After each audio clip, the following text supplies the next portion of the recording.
E às vezes você descobre uma vida paralela financeira do teu parceiro e você sente aquilo como uma traição. E o casal, quando se junta, ele tem que se juntar para usar este dinheiro para crescer como casal. Atenção, agora nós vamos falar sobre infidelidade financeira. E quem vai falar pra gente é a pessoa... Eu vou te falar uma coisa. A pessoa mais simpática que eu acho, né? Mais... alegre, profunda em tudo que faz e feliz. Até cuspi aqui para falar, olha. Meire Camille. Ô, Meire, vem cá, já pra gente começar. Meire. Meu querido. Não, fala a verdade. É tão bom conversar com você, Meire, verdade. Que bom. Porque a Meire, ela fala tudo com profundidade e muita alegria e simplicidade. Isso é muito bom. Que bom. Eu fico muito feliz. Eu faço com muito amor, muito prazer. Não, e você já é sócia da Rede Vida. Né? Eu sou mesmo. Eu sócia amo. Da Rede Vida. E agradeço, muito grata. A gente vai ver esse VT e depois a gente vai aprofundar nesse assunto com a Meire, viu, gente? De acordo com um estudo realizado pela Universidade do Kansas, o dinheiro é o principal motivo dos divórcios, estando à frente, inclusive, da divergência sobre criação dos filhos ou problemas na área sexual. Estima-se que 66% dos casais brasileiros não conversam sobre dinheiro, e quase metade admite que já brigou por este motivo.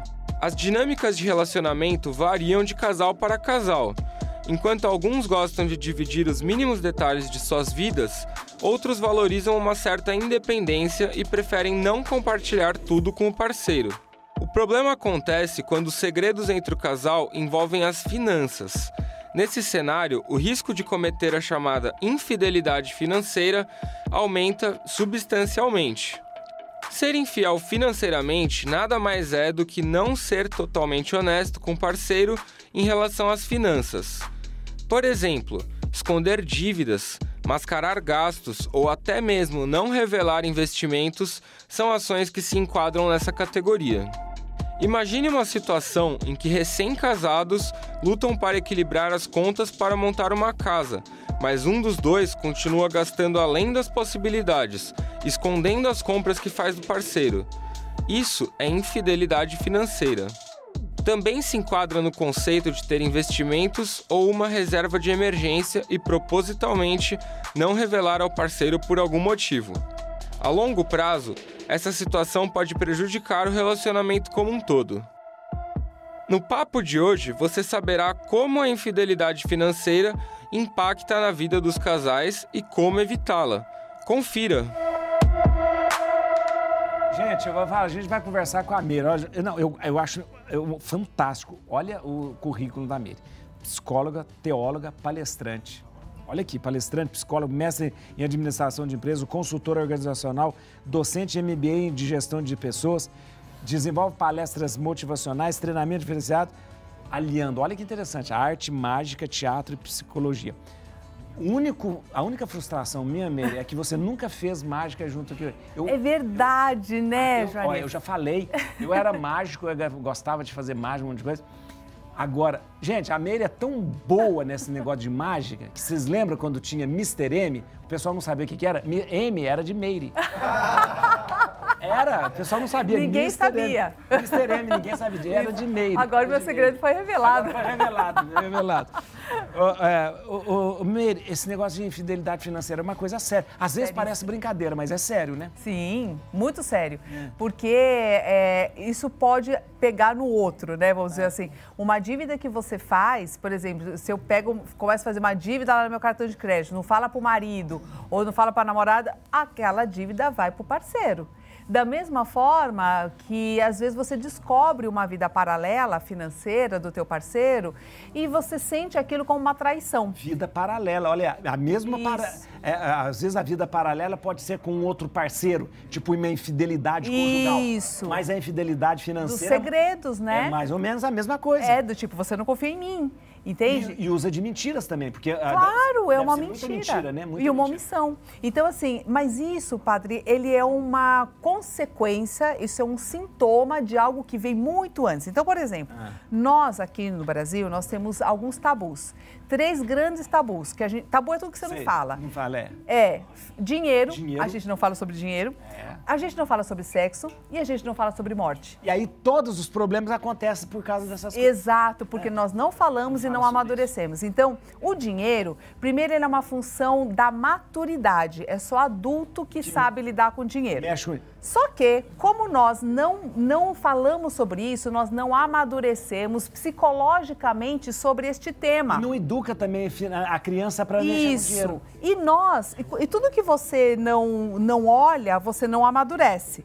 E o dinheiro, ele é uma ferramenta para te libertar. E quando a gente não amadurece, a gente usa para compensar. Então, nós usamos o dinheiro como crianças de forma irresponsável e para compensar a carência afetiva. Então, já começa ali e nós não desenvolvemos as regras básicas do dinheiro, que é, primeira regra, você não pode gastar mais do que você ganha, por exemplo. Básico. E quando você não faz o controle, se a gente perguntar agora, quantas pessoas aí em casa estão assistindo, quem tem controle financeiro, quem é que faz planilha, quem anota os seus gastos? Tem muita gente que não sabe nem quanto custa uma conta de luz, uma conta de água em casa, não sabe quanto custa o seu custo de vida, não sabe, né? Então, quer dizer, se eu não olho para o dinheiro, eu não tenho controle sobre ele. E aí, o que eu faço? Eu sou vítima do dinheiro. Ou seja, o dinheiro passa a ser o que você diz. Ou eu jogo pelo acaso, trato ele como um acaso, se eu tiver dinheiro, eu gasto. Se eu não tiver dinheiro, eu não gasto. Ou eu peço para Deus, né? Então, Deus me dê dinheiro, se Deus quiser, eu vou receber o dinheiro. Mas é uma forma irresponsável de lidar. Irresponsável e imatura. Você fala uma coisa muito interessante. Essas 3 coisas. Não somos educados para o dinheiro, não somos educados para o sexo, não somos educados para a morte. Exato. Somos adultos totalmente imaturos diante dessas coisas. Exato. Da morte, todo mundo tem medo. Tem medo. Medo de fantasma, medo de coisa, aquela coisa. A vida inteira, assim, medo de... criança. Do dinheiro, o pessoal não sabe mexer com dinheiro. Isso. Sexo, fica um monte de gente... Um monte de tabu, um monte de fantasia. Fantasia, isso. Aí vem as perversões, aí vem... Perfeito. Entendeu? Olha que coisa. Agora, isso nós estamos falando no nível individual. Agora você junta 2 crianças imaturas, né, eu digo. 2 adultos biológicos, mas com cabeça de criança nesses aspectos, então é lógico que você só vai multiplicar essa questão. Uma outra questão que existe aí é a questão da competição. Hoje em dia, a competitividade na nossa sociedade é tão grande que eu crio uma imagem de mim mesma, de uma perfeição tão grande, que quando eu me caso com a imagem que eu criei. Se criou, Então, eu não consigo olhar para a minha própria vulnerabilidade. Se eu não entro em contato com isso, eu não tenho como compartilhar a minha vulnerabilidade com você. Então, eu não confio. Eu acho que, assim, como eu não suporto o meu lado mais frágil, o outro não vai conseguir suportar isso. É a crença que a gente tem. Inconsciente, né? Tudo inconsciente. Tudo inconsciente. Isso. Então, por isso, eu não posso mostrar a minha fraqueza, eu não posso mostrar as minhas dúvidas, as minhas inseguranças. E quando eu estou numa dificuldade financeira, eu acho que é um problema meu, que não é um problema que o meu marido ou meu parceiro possa me ajudar a pensar sobre isso. Entendeu? Então, assim, e como é um tabu, a gente não diz, a gente tem vergonha de perguntar quanto é que você ganha. A gente tem vergonha de perguntar. Você falou de competitividade. Antigamente, era o marido, era o provedor. A gente tem essa questão da educação, que mas a gente também traz um costume muito esquisito, né? Isso vem desde o tempo do patriarcado. O homem é o provedor, então o dinheiro está no bolso dele. Sim. E a mulher sempre ela tem que pedir ao homem dinheiro. Isso. Ela vai pedir a ele quase que mendigando. Olha, eu preciso comprar comida, eu preciso comprar uniforme para as crianças. Graças a Deus hoje já está mudando, né? Mas vem com isso, né? Vem, claro. Vem com essa coisa, né? Vem. Tudo é uma construção social, inclusive essa crença relacionada ao dinheiro. Então, assim, até por conta desse mal entendimento relacionado à religião, que dá uma impressão assim, porque eu tenho dinheiro, então o dinheiro é sujo, quem tem dinheiro não vai para o céu, e não tem nada a ver com isso. O dinheiro, ele é uma ferramenta que precisa ser usada para você poder viver e para você fazer a sua missão de vida. Por exemplo, para a gente estar aqui, precisa de dinheiro para você comprar tudo isso, para você fazer geração de emprego, para a sociedade se movimentar. Para a televisão ela poder existir, a gente tem que ter propaganda. Tem que ter dinheiro, claro. Nós acabamos de fazer uma propaganda Exato. agora. Tem que ter Entendeu? propaganda, senão não tem jeito. O que é ruim é você idolatrar o dinheiro, é outra coisa. Aí você inverteu. Isso, aí você inverteu. Você passa a ser servo do dinheiro. Isso, e nós temos que ser senhores. Do dinheiro. Então, o senhor, eu digo, que é essa postura mais adulta. Então, você tem que entender disso, você tem que entender de investimento. Então, isso é uma coisa que cada ser humano tem que fazer individualmente. Então, não dá para terceirizar esse tipo de coisa, entendeu? Então, assim, por isso que eu falo assim, Meire, então eu nunca tive isso, eu não tive educação financeira, meus pais não deram, quer dizer que eu estou perdida? Não! Olha, a internet está aí para todo mundo, a informação está para todo mundo, você tem cursos gratuitos pela internet, é uma questão de interesse. Então, assim, eu não posso lidar dessa forma como você colocou, assim, no caso das mulheres, né? O meu marido, ele é minha muleta. Então, quer dizer, se eu tiver alguma dívida, se eu fizer alguma burrada, então ele vai estar lá para me ajudar. Então, muitas mulheres, às vezes, vão para um casamento achando isso, né? Quer dizer, que eu tô lá com uma muleta, entendeu? Mas tá errado, porque essa é a postura imatura. Como que deve ser a postura madura eu sei lidar com isso. E o casal, quando se junta, ele tem que se juntar para usar este dinheiro para crescer como casal.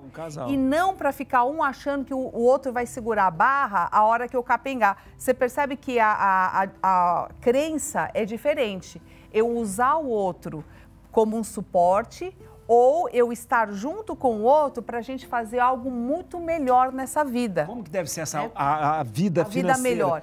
De um casal? A vida financeira de um casal. A primeira coisa é você saber se responsabilizar pela sua própria finança. Então, quem não faz controle financeiro tem que começar a fazer agora. E você não precisa nem de computador para fazer. Você pode até pegar um caderno e começar a anotar. Tem planilha escrita mesmo. Tem planilha na internet gratuito, tem aplicativo gratuito na internet que você pode usar seu celular para não ficar olhando a vida dos outros, para começar a olhar a sua. Quero.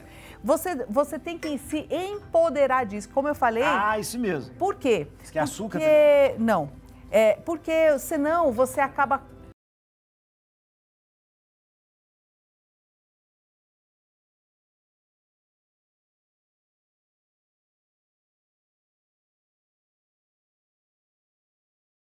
trabalhando com dinheiro para compensar a carência emocional. Isso é um problema, né? Sempre, porque a gente acaba gastando com coisa que não precisa e se você tiver o seu controle financeiro, você faz uma avaliação no final do mês e você vai ver o quanto que você gastou do dinheiro bobamente, sabe assim? De uma forma que você não precisaria e você vai ver que se você está numa situação ruim hoje, é porque você fez escolhas erradas lá atrás. Então, hoje você pode mudar suas escolhas. Então, quando você faz isso e você se responsabiliza por isso, você para de usar o outro e aí você começa a ter uma outra questão aqui paralela. Você vai fazer isso e, ao mesmo tempo, para que você se blinde dessa infidelidade no seu casamento. Tanto faz se é financeira, amorosa, sexual, não importa. Qualquer infidelidade, ela é uma falta de confiança, é uma falta de companheirismo, alguma coisa falhou ali atrás, que é a intimidade. Hoje, Juarez, é o seguinte, as pessoas estão confundindo sexualidade com intimidade. Ela acha que transar é ser íntimo, e não é. A intimidade a gente pode ter com pessoas que a gente não tem relacionamento sexual. Justamente. Você pode ter um amigo íntimo. Isso mesmo. Amigo íntimo é aquele que você vai abrir teu coração e dizer aquilo que você não tem coragem de falar para as outras pessoas e você às vezes não tem isso com parceiro. Às vezes não tem isso com o marido, com a esposa. Então, o que você vai começar a fazer para se blindar disso? Todos os dias você vai reservar 15 minutos. Um dia tem 1.440 minutos. Então você vai pegar 15 minutos só para naquele momento você falar todo dia sobre um tema que você não está acostumado a falar com seu marido ou com a sua esposa. Vamos falar hoje sobre o que você tem medo, seu maior medo? Sempre tem. Vamos falar sobre o seu maior segredo, aquilo que você não contou para ninguém, a sua maior vergonha. Vamos falar hoje, sabe aquelas coisas que a gente não fala para os outros? Porque às vezes o marido e a esposa só falam de coisas corriqueiras, do tipo, ó, tem que baixar essa conta de luz, hein? Olha, só essas coisinhas assim que são corriqueiras. Você chega não é horas? Onde você está? Isso. Só essas conversas. Eu quero que fale sobre coisas um pouco mais profundas, porque aí você está construindo intimidade e confiança. Porque para que eu tenha intimidade, eu preciso confiar em você. Olha aqui, a gente vai ver agora um VT, Meire, mostrando alguns sinais de infidelidade financeira. Veja só, olha lá. A pessoa faz aquelas comprinhas e deixa escondido no porta-mala do carro. E subitamente ela aparece com uma nova peça de roupa aqui, uma bijuteria ali, com um celular novo ali. E deixa eu deixar bem claro que não são só mulheres, ok? Homens também. É um produtinho nerd aqui, um bonequinho que ele ganhou ali. E de repente essas coisas aparecem e ela diz que... Ah, não, isso aqui, ó, ganhei da minha mãe. Ah, isso aqui, ganhei do prêmio da empresa. E é assim que você começa a pegar sutilezas dessas traições. Se o seu marido ou esposa faz isso com constância, tipo, aparece com coisas novas, que você, tipo, nossa, é novo? Não, imagina, isso aqui não é novo, tem há muito tempo, é que você que nunca viu. Cuidado. Atenção, a Meire está falando, é uma vida paralela. A mesma forma que você pode criar uma vida paralela com outro homem ou com uma outra mulher, você cria com uma outra vida. E agora, Meire, tem uma coisa que dá para fazer a infidelidade financeira assim, ó, chama Shopee. Meu Deus! Deus me livre disso! Né? É o demônio! Verdade. É o demônio! Verdade. Ontem quase que eu comprei uma caneca na Shopee, mas eu falei, não, a gente vai ver, custa R$10, R$5. Demônio, Shopee! É verdade. Você sabe que, gente, uma forma de você se blindar disso também, padre, é você fazer uma lista de desejos. Eu ensinei meu filho, desde pequenininho, a fazer a gestão de dinheiro, desde os 8 anos. Isso é educação, educação financeira. Aliás, desde os 4, a gente já faz os cofrinhos, né? Mas a partir dos 8, ele já fez fluxo de caixa. Porque quando é pequenininho, a gente tem que trabalhar com a coisa mais mecânica ali, né? O operacional. Concreta, né? Concreta, isso. Aí depois ele já sabe fazer. Então, ele faz lá, entrou, saiu e lá atrás, no final do caderninho, tem a lista de desejos que todo mundo tem que ter. Que é assim, você vai anotar lá no finalzinho tudo aquilo que você vê e gosta. E o preço. Você fala, isso aqui é legal, eu quero, isso aqui também eu quero, isso aqui eu quero. Você vai botando lá aquela listinha. Toda vez que você vê aquela caneca maravilhosa e você fala, nossa, eu preciso disso porque está numa oferta imperdível, uma oportunidade. O que você vai fazer? Você vai pegar a tua listinha, vai ler todinha a tua listinha e vai ver se aquela caneca lá realmente é importante para a sua vida. Ou se aquelas outras coisas que é para investir no seu trabalho, que é para investir no seu negócio, que é para investir realmente no estudo do seu filho, sei lá, realmente aquela caneca lá é mais importante do que toda aquela lista. Aí você faz um elenco de coisas mais importantes. Nesse momento, você já traz para a área cerebral, que é do juízo, funcionar. Porque a compra emocional, ela não pensa, ela é impulsiva, ela é instintiva. Então, assim, se você for por impulso e clicar ali, aí você perdeu a chance de pensar. Olha como a Meire é perspicaz. Por que esses lugares que vendem coisas para você quer que você baixe o aplicativo? Que é rápido. Porque ele não quer que você entre no site. Baixa o aplicativo. Isso. Porque com o aplicativo você tá lá. Já tem o seu cartão de crédito. Compre já! Já tá. O cartão de crédito já tá tudo ali. Isso. E você tá com o telefone aqui. Compra com um clique. Deu aquela vontade, pá. Isso. Por isso, não baixa aplicativo. Isso. Se quiser, vai lá no site. Exato. Vai lá. Tem que dificultar. Não baixa aplicativo da Magazine Luiza, não. Vai lá, que até você...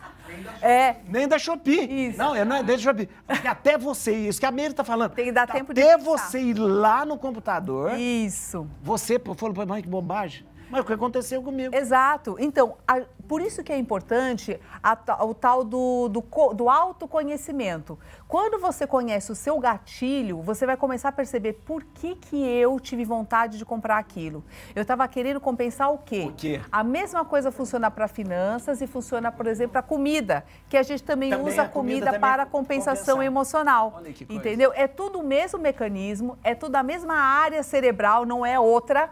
Nós só temos um cérebro e uma área cerebral, por exemplo, para compensações. Então, todos os vícios, eles vão convergir para a mesma área. Ou seja, se você prestar atenção em você e não na rede social, na vida dos outros, e começar a prestar atenção mais na sua vida e o que você faz, você começa a ser mais autorresponsável, sabe, pelas coisas que você faz e começa a trazer mais alegria para a tua vida, porque você tem mais controle sobre a sua vida. E aí você para de ter insegurança e querer controlar a vida e o pensamento dos outros.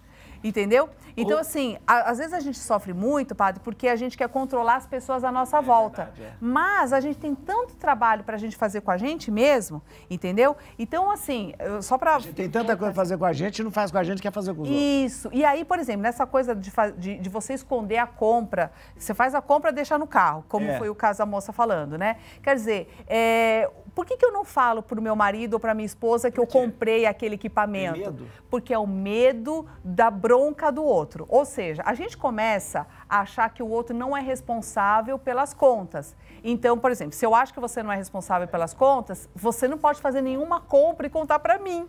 Porque você vai receber um sermão, vai ficar bravo. O problema não tá eu vou ficar bravo com você. O problema está naquilo que você falou. Que nível de relacionamento e intimidade existe nesse casal? Isso. Se eu tenho medo de fazer mostrar o que eu comprei para o meu marido ou para minha esposa, qual o relacionamento que eu tenho com o meu marido? Exato. E às vezes, essa pessoa que tem a compra compulsiva, normalmente ela vai fazer isso, porque ela sabe que está errado, só que ela já está no vício da compra, isso é uma compulsão, por isso ela esconde, e ela sabe que está errado, sabe que ela vai bronca. Então, assim, essa pessoa, ela tem que ter a humildade de pedir ajuda. Primeiro pro parceiro falar, cara, eu estou com um problema. Eu estou com problema. Mas como ela não consegue assumir nem para ela mesma, porque a gente só se aceita perfeito, eu acho que o meu parceiro, ao ver a minha dificuldade, ele também vai me abandonar. Então, mas às vezes tem essa incompreensão também. Pô, mas gastou de novo. Isso. Pô, mas aí é um troglodita também. Também. Isso é o problema. Agora, a infidelidade, esse negócio da infidelidade financeira,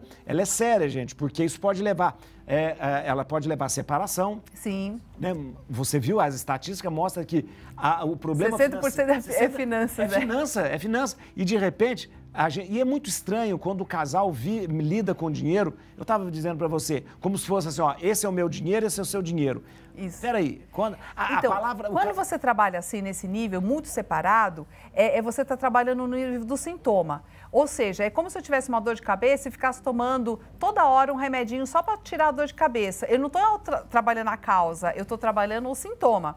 Então, nesse caso, a gente estaria trabalhando só sintoma. Qual é a causa? A causa é a falta de confiança e intimidade. Como é que você faz isso? Através da comunicação. É sempre falando. Então, o casal tem que entender que por mais problema que ele tenha hoje, tudo isso é uma oportunidade de amadurecer enquanto ser humano. Então, é uma oportunidade. Nós temos esse problema, nós vamos resolver esse problema juntos. Então, confie em mim, me fala o seu problema, eu estou junto com você, mas você também tem que confiar em mim. Então, nós dois juntos vamos trabalhar para solucionar esse problema todos os dias. Vamos fazer algumas ações diferentes? É assim que o casal vai resolver esse problema. É em conjunto, é uma oportunidade. Em conjunto. Não é para ficar dando bronca no outro. Justamente. Falando, sabe, que esse troglodita que você falou, sabe? Não é desse jeito que se resolve o problema. Rodolfo, a Meire vai ter que voltar para a gente continuar esse assunto. A gente vai ter que terminar com a Meire. Meire, obrigado. Ai, obrigada, eu estou muito feliz. Obrigadíssima. Casamento é caminhar com... O casamento é chamado, é o termo que se usa em latim, na igreja até, de consórcio. Consórcio é uma palavra muito bonita. Sortes em latim é o caminho. Consórcio é o caminho que você faz junto. Isso. Você caminha junto com a pessoa.